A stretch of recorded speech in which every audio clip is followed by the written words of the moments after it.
Good evening, ladies and gentlemen. My name is Moloy Chakravorty, and welcome back to this Wednesday series of celebrating entrepreneur success. For people who don't know me or people who are watching us for the first time, so I run a business coaching firm called as Beyond Red Ocean Consulting. We are the licensed partners of Action Coach. We have exclusivity for business coaching in East India, in West Bengal, Assam, and also in Bangladesh. And this is the World MSME Week, or the World MSME Day was celebrated on the 27th of June. And our endeavor has been that over the last few months, that every Wednesday we bring out a story on a very successful entrepreneur. And successful entrepreneurs does not mean 1,000 crore business. There's success all around us. And today we have a very exciting gentleman, and we would want to know his story. So, Mr. Abhishek Banerjee, welcome to this program, and thank you so much for your time. We want to understand from him his journey, but very interestingly, my first question would be that somebody who does not come from an entrepreneurial family background, and who himself is an IITian, and who himself is an IIM Calcutta, why did he leave the lure of big money that he could have easily made in a high-flying corporate job and start Tigonis? Mr. Banerjee, over to you. So what's the story of Tigonis? Why did you get into this, and who are you, and why did you leave all this, the lure of probably the green money as well? You could have gone to US and settled down. First of all, thank you, Mr. Chakravorty, for having me. And I have known you for the last 5 to 6 months, and I think this is the first time we'll be talking serious. Yes, that's a matter of fact. Absolutely.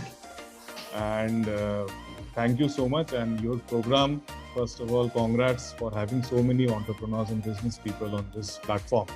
And we are sure that people are loving it, as well as myself. I've also watched into the last episodes as well. Yeah.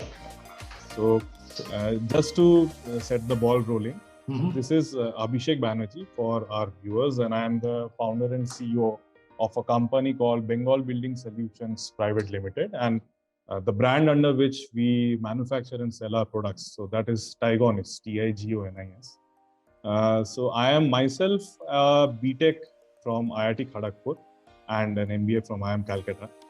And to answer the question that Mr. Chakravorty asked me, so it is always a difficult decision when you are seeing your batchmates and your colleagues getting 7-figure salaries from companies from far and beyond, to leave that lure aside and venture into a very difficult part of entrepreneurship, which is completely sinusoidal in nature, number one, and highly uncertain. So it definitely takes a lot of courage, which is primarily what goes into DNA of an entrepreneur, right? Yes. So I'll just like to take you through how it started. Okay. So basically, I was academically a very brilliant student right from my schooling days. So I used to never come second in my class. So that is how I started my academics.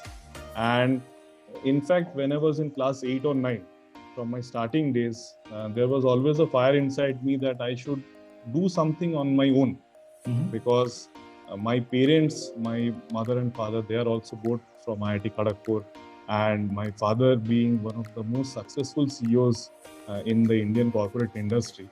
So I had seen the corporate life from very close. And in fact, the initial training which I had in my life was seeing my father talking with his colleagues and the way he carried himself. So what happened was, they always encouraged and motivated me that I should not get out on a career path which was set, and were following other people who are around me in my school, colleges. So there was always a motivation to go ahead and do whatever you want. But this seed of entrepreneurship and doing something on my own, creating value, this happened from a very young age, in fact. So when people in my class, they did not hear something called management, I always used to think that maybe in future, I don't know what I'll do, but something I'll do which involves managing businesses or managing people around me. Okay. So that is how the career path was decided very early. And I got into 𝗏𝗏𝗃𝗀𝗏𝗃 being from a scientific background, science background. And after that, without going for a job placement, I entered IIM Calcutta. Okay. So in my initial years of IIM Calcutta, since I had a framework of doing something on my own, so in the first year of college itself, I set about seeing and researching about various ventures and various segments, industry segments per se. But particularly this segment, which I'm in currently, which Tigonis also does, which is a core segment of infrastructure, building materials manufacturing. So this particular segment excited me a lot because India is on the verge of being a superpower, as we see, and a country's future depends on the infrastructure, right? So this is always a sunrise area or the sunrise sector, as you may say. And to be a part of this segment in some kind of a new age, innovative way, so that always got me kicking. So this is how I decided that to get involved in this sector from day zero. And that is how the concept of starting something happened right out of college. So what intrigues me is the name. Is it something to do with the Royal Bengal tiger? So actually what happened is, you see in the building material space, there is huge competition. I mean, there are global MNCs which are there. And what happens is when a new brand comes in the market, a brand personality or an image of how you are projecting your products, that is very important. Correct. So what I wanted my brand and the brand name to reflect was strength, power, royalty, which I would also use in my marketing campaigns to go ahead, as well as in my products who would scream and shout quality, strength, power, because that is what goes into a good structure and a good building. So this word is a combination of a male tiger and a lioness, female lion or a lion. So that is how the Tigonis word comes. And if you look at the logo of my particular brand, it is of a roaring tiger.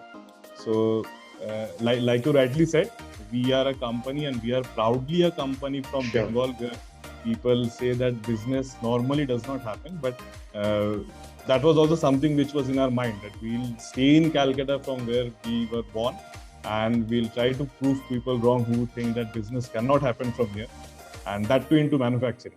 That too into manufacturing, yes. Services, food, etc. Still businesses happen, but not in the manufacturing space. But I think that's a big, the youth of Kolkata today is changing that big time, that businesses can't happen in Kolkata, and you guys would be one of the torch bearers, you and your father. So, Mr. Banerjee, tell us something. Okay, you want to do something and you want to start an entrepreneurial venture, you want to become an entrepreneur, but the decisions were not easy. So what are some of those initial decisions that you had to take with butterflies in the stomach, that will it work, will it not work? Should I do it? Should I not do it? What would you tell that intellectual Bengali guy that there will be decisions which we will take but will fail, but we still need to take decisions? So give us some of those examples of decisions which did not work for you and something that worked for you. Correct. So initially what happened was, when we started this company, so my father was still in a job. So initially what I did was I started researching on the products. So we did not have a factory, we did not have a facility in which we could manufacture our products. So I just had a R&D person, and along with that, I would contact different manufacturers from in and around West Bengal, where my particular prototype of a product can be tested. And maybe I would be the only salesperson in my company who would go ahead and pitch to different promoters, real estate guys, or dealers and distributors in the market, so that I could see if there is a traction in the product. Sure. Then what happened was, in the next 6 to 7 months, 8 months, when I saw that people are actually liking our product, the differentiation that we are bringing, the entire range, value addition, so we decided that now it is time that we go for a manufacturing unit of our own. So So that is probably the first step in which I would suggest youngsters today. If you have a plan of going ahead, then initially you would need to have a traction from the market or a feedback from the market that whether your product is suitable or not, and is there a demand or not in the market. That is number one, because thinking about something and implementing and getting revenues out of it is a completely different ball. Absolutely, completely agree. Completely. So never stop from getting your hands dirty. I mean, you have to get into the mud. But of course, there should be adequate amount of background research. There should be validation of your products from the market. Then only you should think of scaling up or expanding by way of manufacturing in different areas.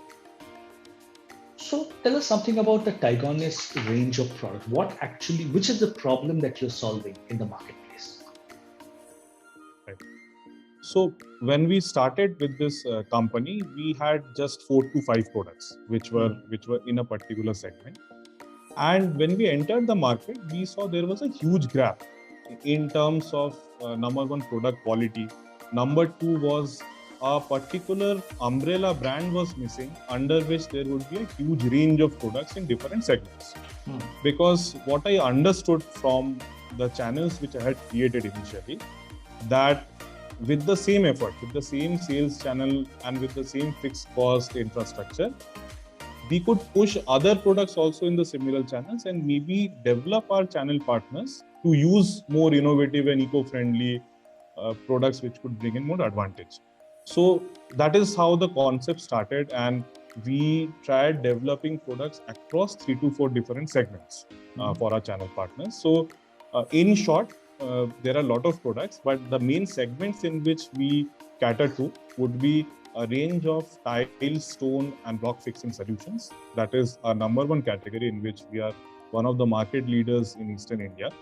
The second product segment in which we are very bullish in the near to long term, that is in the construction, chemical and the waterproofing space. That is number 2. And number 3 would be different kinds of paints and allied derivatives, which are in use normally in different spaces. But what happens is, in each and every product of ours, we try to differentiate in some or the other way from the market leader. That is our USP. So that there is a particular value addition which is there for the customer. And number 2 is, when a customer is taking product A from me and he is convinced with the quality and the cost, so why not he try some other products of Tigonis as well? So exploring the depths of each and every customer is foremost on our mind, and that is how the product ranges are decided and selected. Okay. So how many products do you have? How many SKUs you would be managing today? We have around 25 plus products, and if you consider SKUs, that would be more than 100 plus. Oh, awesome. And this is in a period of how many years? So we started our journey, our first factory, which is in Amtala, that came up in March of 2019. Oh, just before COVID. And just before COVID, we saw very, very tough times. So all my social media, all my posts would indicate to a very hunky-dory story, but not at all. Because the sector that you were operating in, I think that sector took a big hit. Yes. Because when people do not have money in their pockets, so renovating a house would be last on their mind. Sure. So even through that time, we tried to navigate, and we always had a focus on R&D and product development. That is very, very important. And that is why our customers trust us and they keep going. So there is a very strong referral which goes on amongst our channel partners as well as our B2B institutional clients, which has helped us along the way. So you mentioned about 100 plus SKUs, correct? And you're talking in terms of expansion. You have a manufacturing unit, you have a sales and marketing. How do you manage this all alone? So one of the things which I learned during my MBA and which I always try and implement in my company is structures. So I am not at all alone, because I would consider a company is run by its employees, and Right. our employees are more than employees. There are partners, I would say. So although the company is still in a small way, it is still an MSME company, but we have various structures and But the various MSME, the government has changed the MSME definition. So you can be a it is 500 up to crore 500. company and then still be an MSME. So Right. yeah. So there are different functions within the company. So we have each and every defined function. We have a very corporate style HR functioning. So we have performance management systems. We have incentive structures. We have appraisals for each and every department. And we make sure that the employees that we have in each and every function and department, they have a growth trajectory which they see in our company. So that is how we try to reduce attrition in this particular market also. Which is highly competitive.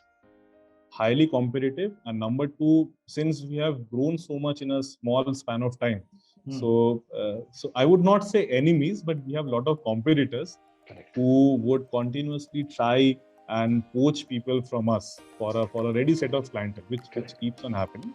So we try and give them a very lucrative career path, show them a right growth, so that they stick to our company, they see a long-term future here. And along the way, they can learn new things. So we have good training and development programs in place, and so that everywhere we do not have to micromanage. Sure. So to answer your question, the structures are in place. We try and enable people so that they do their own job, and always it is our wish that we hire people who know about that particular function in a better way than us, so that they try and teach us more about the subject than we do. It's one of the things that when I meet a lot of entrepreneurs, even maybe not as young as you, even very experienced entrepreneurs, one thing that I see missing in a lot of business owners is the lack of a visible business plan and a career path for their employees. Unfortunately, many entrepreneurs think the employees are coming only for money. Yes, money I think is extremely important, but they're also coming for where they can look at their lives and what are the fulfill the aspirations of their lives, and whether Tigonis or a Beyond Red Ocean Consulting or XYZ is the right vehicle for them to fulfill their life's aspirations. And that is something that is great to hear from you, that even though it's a very young organization, you already have implemented those in place, and a lot of it would come in from your background education and probably your father's inputs and your family inputs, right? So tell us something. You have been in this business for about 3 years, and I'm sure you have multiple success stories. So tell us some of your big successes or real successes, which maybe not in terms of money only, but it gave you real satisfaction in doing that project or selling that kind of product. Okay. So our current operations, they are divided in two structures, which have separate teams. So one is a retail structure, and one is a project B2B structure, where we deal with promoters, architects, developers. So normally what happens is that new companies who compete with us, who have around 3 to 4 years of background, so for them the B2B space would be easier to handle, because that is logistically much better, because you are manufacturing, you don't need too much of a selling input, and the business keeps on rolling. But I am very, very proud of my team and what we have managed to do here in our company, because across Eastern India, where we cater to states like West Bengal, 𝗺𝗪𝗺, Bihar, Odisha, from our 2 plants now, we have a counter presence in more than 6,000 counters. 6,000? 6,000 counters, right. So we have a very strong dealer distributor network of around 400 to 500, which makes sure that some of the other product of Tigonis is now present visibly in the counter of 6,000 points. So that is a very big achievement, where we are competing with the top 3 companies in all the segments which I talked to you about. So that is very heartening to see, because the fundamental reason why I started to leave a corporate life and get into this particular battle was to see a product which you create in the hands of someone or it being used in front of you. Right. So that is a number one achievement, which I think, in short, I would say the spread which our products have been able to have.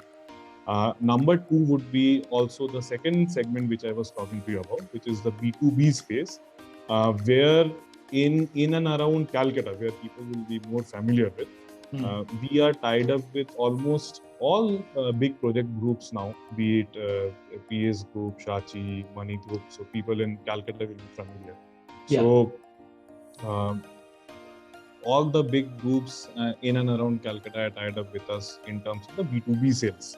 Right. In fact, the West Bengal government, who are not very friendly when it comes to using new age products. So because they have a particular frame of mind. So in fact, I was also instrumental in convincing a lot of their contractors with using new age mortars and adhesives for most of their upcoming projects. So that is also a big achievement, that our products are being able to change the way the current industry is functioning in Eastern India. So when a big developer, you tie up with a big developer, it could be anybody, and I'm not going to take names out here.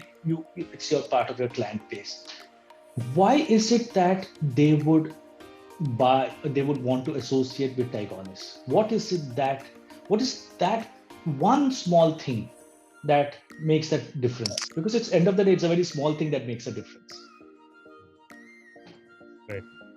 So see, there is a lot of competition, like you rightly said, and some of the products that we are dealing with are commodity products. So it is very, very difficult to create a differentiation just based on product quality, because all the other companies which are there in the space, they offer also quality. I cannot say they have very, very poor quality products. Correct. What happens nowadays for a company to stand up is to be out there. So more than the product, it is about the after-sales service, the way you are interacting with them, how our salespeople and the associates from our company, they're interacting with them, keeping touch, and making sure they have a holistic experience. It is not just about a one-time sale. So we make it a point to have a very, very strong CRM setup, in which there is constant interaction, constant troubleshooting for our customers in terms of their products. And there is a lot of knowledge sharing as well, because most of the products that we manufacture, they are all new age products. They have been in the market for around 5 to 10 years, right? Right.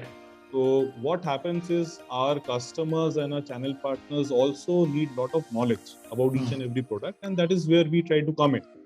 So not only the salespeople, I make it a point to stay in the market for at least 15 to 20 days in a month. You're traveling? And I keep on traveling. So because in fact, that is also a big differentiation which some of my employees talk to me about, because none of the companies which are competing with us, they would not expect the owner to go and visit deep inside retail outlets, villages, be it traveling by a boat to reach a distributor or traveling on foot. So even a single visit from my side or from any business owner's side for a small retailer, even across a year, makes a big difference. Correct. So we treat our customers as our family, and to whatever extent our brand has been able to grow, it is just because of their blessings. And that is one differentiation which we try to create. Fantastic. So it's been a 3-year journey. So what next? It has been little more than 3 years. Close to 4. Close to 4. So where is the next direction of Tigonis in terms of markets and in terms of product? Because there could be people who would be either watching us live or who would watch us at a different day on the YouTube, who may not be from your part of, or from the eastern part of the market where you are currently catering to. So what are your plans? In terms of the market, so first of all, we would like to strengthen our base currently in Eastern India, because the plants are still young and they have huge capacity. So we have 2 fully functioning units now. One is in Amtala and one is in Phalta. So we would want to increase the capacities of these plants and cater to the Eastern India market first, let's say in the next 1 to 2 years. Okay. That would be the timeline. But in the midterm to long term, let's say in next 5 years, 5 to 10 years, we would definitely want to be a pan-India company. And in our line of products, being a pan-India company would require setting up more manufacturing facilities at different strategic points. Sure. So our scope of expansion would be the Northeast, which is also a fantastically growing market. Correct. And South India as well, where a lot of developments are taking place. So these would be our next go-to places where we would like to start a manufacturing. To answer your second question in terms of products, so we are very, very upbeat currently about the waterproofing range of products because, sorry, is the audio clear? Yeah, absolutely. Yeah. In terms of the waterproofing range of products, because this is a product which we got from the customers, I would like to say, because they suggested us because there is a huge knowledge gap when it comes to this particular product segment in the market. And I have seen in the last 3 months or so, I have interacted with more than 500 people who are currently associated with this product range. But there is a huge gap. There are no proper applicators, there are no proper products, there is no training. So we would like to enter into this particular market and make a stronger product offering. We have plans of many products in this particular segment, as well as our go-to segment, which is our bread and butter, that is tile, stone and block fixing adhesives. So we would like to expand our market share as well in this segment with some of the products which are absolutely brand new and no other competitor has those products. So the product life cycle is very large and it would take a lot of effort in developing those concepts from scratch. But we plan on introducing a new product, let's say every 2 months or so. So that is the timeline which we keep for myself as well as for my R&D team. You're launching a product every 2 weeks, every 2 months. Every 2 months, yes. Every we 2 should months. do some or the other innovation every 2 months. That is a part of the API. So it's a very, very strong R&D driven organization. You keep on innovating, you bring in something new. You're talking in terms of getting into new markets, which could be South India, which could be Northeast India, which are developing markets. Obviously, different manufacturing units. A lot of plans, Mr. Banerjee. Before we end today's conversation, just want to hear from you, deep down, deep inside you, what is that vision that you have for Tigonis? What should Tigonis be known as in about, say, 10 years from today? When I started this company, there was only one vision that I wanted to achieve, and that was to create value, not only in terms of the product offerings. Of course, you see physical structures being built in front of you. Sure. But second was also to affect different kinds of lives. That is something which I am very, very passionate about. And I am proud to say that because of my organization, directly or indirectly, we are affecting at least 8 to 10,000 people. There are so many masons, so many painters, applicators who have their day-to-day livelihood depending on our products and our product offerings.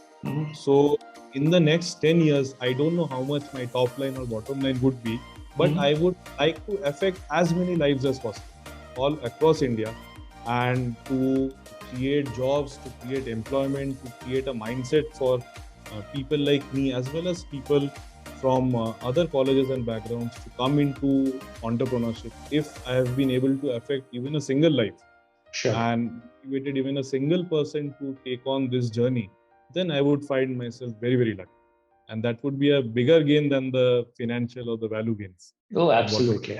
Absolutely. I think I keep on telling this to the business owners that yes, top line is very important, but the way you're contributing to the GDPs of the economy and also taking responsibility for so many employees and their families, that's a bigger social activity that you have taken onto yourself. But I'm also told that you have restarted one of your old family businesses into consulting. Yes. So my mother, she started this manpower recruitment firm, which was probably one of the earliest executive search firms in Eastern India in the name of Advanced Management Consultancy. She started it in 2004. So when I decided to start this company, she had closed it down also in around 2015 or 16. And when I restarted this company, I honestly did not have too much time on my hands to focus on two things at once. But after the lockdown got over and we had some control on the business that we were doing, we had teams and structures in place. So we decided to start this function also, because there were a lot of clients who used to work with us on a pan-India basis, and because of that, we had a very good database of mid to senior level recruits all across the country. So that is also what we are trying to restart and develop. Amazing, Mr. Banerjee. Thank you so much for bringing in so much insight, and hopefully this conversation between us would have ignited some passion somewhere deep down in some individuals, not necessarily in West Bengal, but anywhere in the world. Absolutely. Because what it shows is education is important. But with education, and nobody is saying don't take up a professional career, but if you want to become an entrepreneur, but you're taking up a professional career, in spite of wanting to become an entrepreneur, think again. Mr. Banerjee is an apt example of what you can achieve if you really believe that entrepreneurship is the road that you won't want to take. Mr. Banerjee, this conversation can go on, but in a few years from now, we will see a different Mr. Banerjee sitting out there with a lot more SKUs. Hopefully not. Not as an individual, because I'm sure, because the amount of time and the number of times that we have met, I don't think you're going to change as an individual. But obviously, there will be a much deeper SKU and a much wider geographical presence that Tigonis would have achieved. And all the best for your consulting organization as well, which you have restarted, and which was of your mother. This conversation can go on and on, Mr. Banerjee, but there is a time constraint, and we will reach out to you once again at some point in time. Ladies and gentlemen, thank you very much for watching. Thank you, Mr. Banerjee, for your time. Thank you. Thank you, and we wish you and your family and everyone at Tigonis a great successful year this year, 22-23, and ever after. Thank you so much. Thank you so much, for having me. Thank you so much, Mr. Banerjee. So till next Wednesday, ladies and gentlemen, with one more entrepreneurial journey, we farewell from you, and you have a great week ahead. And we will see you same place, same time on the Wednesday, celebrating one more entrepreneurial journey. Thank you so much.